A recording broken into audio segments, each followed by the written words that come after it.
अन्ना आंदोलन के बाद लोग के सामने कई क्रांतिकारी चेहरे उभर कर सामने आए थे। इनमें से एक चेहरा डॉक्टर कुमार विश्वास का भी था।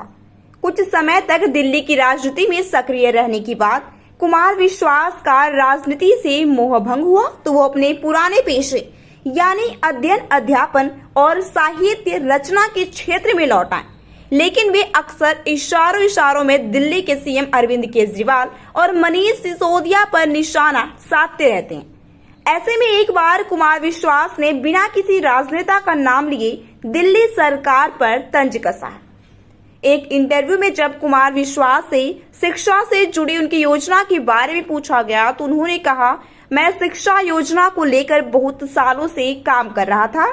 लगभग 2011 और 12 मैंने सोचना शुरू किया था और 2014 और 15 में सरकार बनी तो जो तथाकथित शिक्षा का इतना बड़ा वितंडा खड़ा हुआ, इसका शुरुआती ड्राफ्ट मैंने ही बनाया। अन्यथा मुझे नहीं लगता कि कोई 12वीं पास व्यक्ति शिक्षा के बारे में इतना कुछ और इतना बड़ा सोचेगा जिसने यूनिवर्सिटी ही न देखी हो। लेकिन मेरे घर में सभी यूनिवर्सिटी में थे और अभी भी हैं। 200 एकड़ जमीन में बनाऊंगा स्कूल।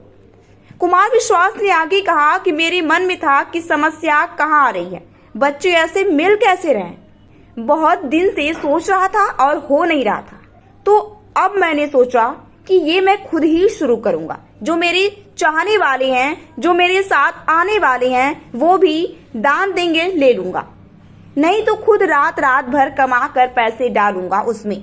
मैंने अपने राम कार्यक्रम का पैसा एक ट्रस्ट में डालना शुरू किया और एक योजना बनाई, भारत कुलम।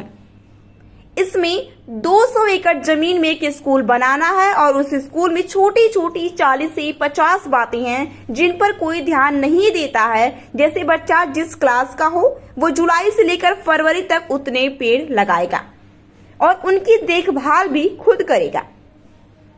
इससे उसको इंटरनल मार्क्स मिलेंगे, यानी कि साल के आखिरी तक जितने पेड़ बचे उतने मार्क्स बच्चे को मिलेंगे।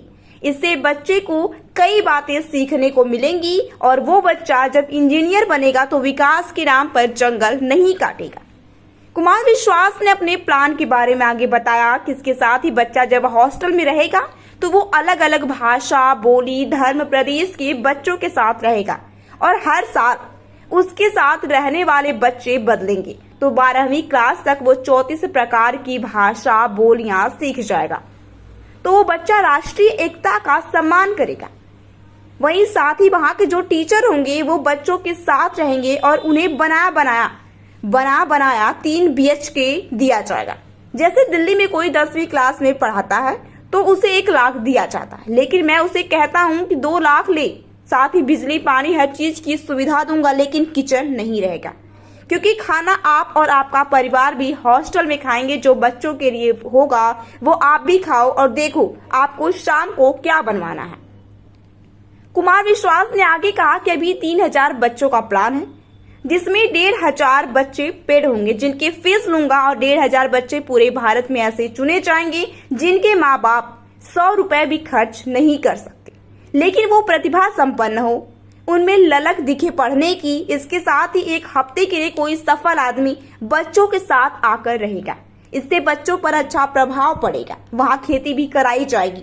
ऐसी 40 बातें उसमें मैंने जोड़ी। ऐसे बच्चे जब वहां से 12वीं करके बाहर निकलेंगे तो बहुत कुछ सीख कर और एक नए जोश के साथ निकलेंगे और कुछ भी करेंगे। बच्चा जो है वो जिस क्लास का हो वो जुलाई से फरवरी तक उतने पेड़ लगाएगा और उसके इंटरनल मार्क मिलेंगे।